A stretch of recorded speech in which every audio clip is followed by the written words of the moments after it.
that he would one day create some of the most expensive cars in the world.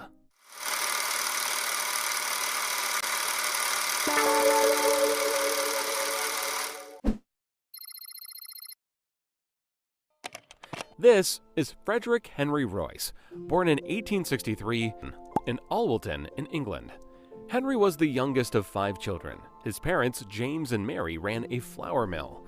James had followed in his father's footsteps, but he lacked business skills. Profits were meager, and for many years the Royce family lived in poverty.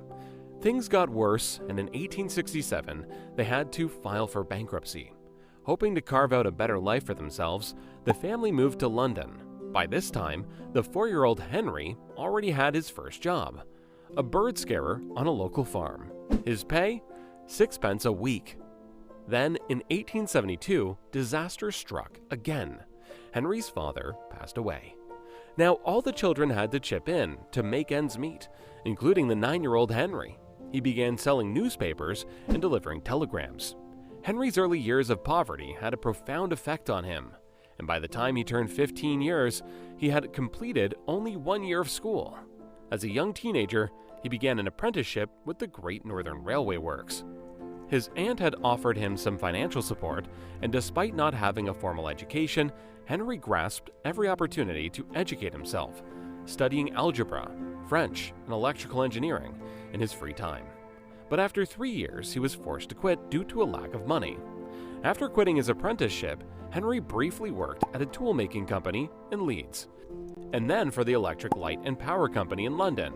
In 1882, he moved once again, this time to Liverpool, where he continued to work for the Electric Light and Power Company. His true ambition was to make engineering his full-time job, however. So at 22 years old, he started a business with his fellow engineer friend, Ernest Claremont.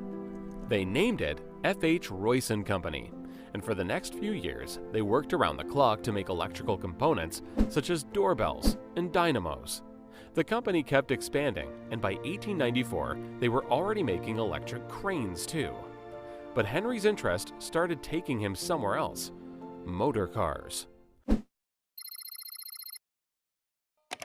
While Henry Royce plays a vital role in the Rolls-Royce story, the brand's name suggests there's also another person that we shouldn't forget, and that person is Charles Stuart Rolls. Born in 1877 in London's affluent Berkeley Square, Charles Rolls was the youngest child of Lord and Lady Languedoc. Having developed a passion for engineering from very early on, he went on to study mechanical engineering at Trinity College in Cambridge. Charles knew how to stand out, having gained a reputation for tinkering with engines. He earned himself the nickname Dirty Rolls. And during his studies, he was the first undergraduate to own a motor car after having traveled to Paris to buy a Peugeot Phaeton at the age of 18. At the time, this was extremely unusual, as most people hadn't even heard of cars yet. After graduating in 1898, Charles began working on a steam yacht and then at the London and Northwestern Railway. He was more interested in motoring, pioneering, and salesmanship, however, and with financial support from his father, he opened one of the first car dealerships in Britain in 1903. He named the company C.S. Rolls & Co. And for the next couple of years, he dedicated himself to importing and selling Peugeot and Minerva cars. Business was booming, and Charles used the money to fund his sporting activities. Besides being an avid motorist pioneer and racer, he was also an eager aviator, and as you can guess, both of these hobbies are anything but cheap. Unfortunately for Charles, however, his lifelong passion would eventually cost him more than just his money. When running his company, F.H. Royce & Company, Henry became increasingly interested in motor cars. In 1901, he decided to improve a second-hand 2-cylinder de Calville car that he had bought, but he wanted more, and so he decided to build a car on his own. Henry had an instinctive desire for perfection, and having found construction faults in the de Calville, he vowed to do better. By the end of 1903, he designed and built his first petrol engine, and by the next year, he drove his first Royce 10-horsepower motor car into town. By now, 2 decades had passed since Henry set up the company. His first car was a success, and so he set out to create another one, and another. Of the 3 cars that he had built, he gave one of his business partners Ernest Claremont, and the other he sold to one of their shareholders, Henry Edmunds. And it was this Henry Edmunds who would eventually arrange the meeting between Rolls and Royce. Henry Edmunds was a shareholder in Royce's company and a friend of Rolls. After having bought one of Royce's cars, he began boasting to Rolls about it. At the time, Rolls was frustrated with only being able to sell foreign imports in his company, so Edmunds arranged a meeting. Little did Edmunds know that the meeting would change the future of motoring forever. While Rolls had always preferred 3- and 4-cylinder cars, Royce's 2-cylinder vehicle made a big impression on him. Within minutes of seeing it, he knew he had found what he was looking for. He took the motor car for a drive and agreed on the spot to sell as many motor cars as Royce could build. The 2 men made an unusual duo. There was not only a massive age gap, but also a class and education gap. For starters, Royce was 41 years old, while Rolls was only 26. The young Rolls had enjoyed a fancy education at the prestigious Trinity College, whereas Royce's skills were largely self-taught. And while Rolls had spent his young adult years racing around in his fancy cars, Royce had been working hard to make ends meet. Would they be able to see eye to eye? Henry Royce and Charles Rolls were 2 very different people. They also made a great duo, and the massive success with the cars led to the creation of the Rolls-Royce Company in 1906. Then came the launch of the 6-cylinder Silver Ghost. Within a year, it was hailed as the best car in the world. Impressive! But for this, they also had Charles's partner to thank. Creating a brand requires vision. So while Henry and Charles were busy building and selling motor cars, it was Charles's partner, Claude Johnson, who took on the role of managing director. He knew it was vital to expand the company's reputation, and the publicity genius that he was, he orchestrated a series of stunts to promote the quietness and reliability of Rolls-Royce motor cars.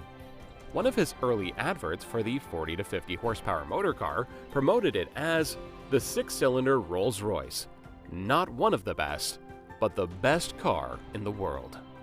With that ad, Claude introduced the phase that would forever be associated with Rolls-Royce. It was incredibly effective. It demonstrated Rolls-Royce's superior performance, and it created a global demand for their world-class engineering. And Claude was so integral to the company's success that he became known as the hyphen in Rolls-Royce. Of course, marketing alone will get you only so far, and both Henry and Charles dedicated themselves to delivering the best quality possible. But it was especially Henry who had a knack for pushing himself to the limit when it came to work. Henry was renowned as a hard worker who never ate properly. Unfortunately, these habits severely affected his health. But surprisingly, he would end up outliving his business partner Charles by a couple of decades. Over the years, daredevil Charles's interest in aviation kept growing. He even tried to persuade Henry to develop a design for an aero-engine, but Henry refused. To continue living out his aviation dreams, Charles bought a Wright Flyer aircraft, with which he made over 200 flights. In 1910, he became the first person to make a non-stop double flight across the English Channel. But just 1 month later, everything changed. During a flying display at Bournemouth, Charles was killed in an air crash. He was only 32 years old. He became the first Briton to die in a plane crash, and his premature death meant the end of the short-lived Rolls-Royce partnership. Now Henry would have to continue their legacy on his own. Henry had an innate work ethic, and his innovative designs established Rolls-Royce's reputation for superior engineering and quality.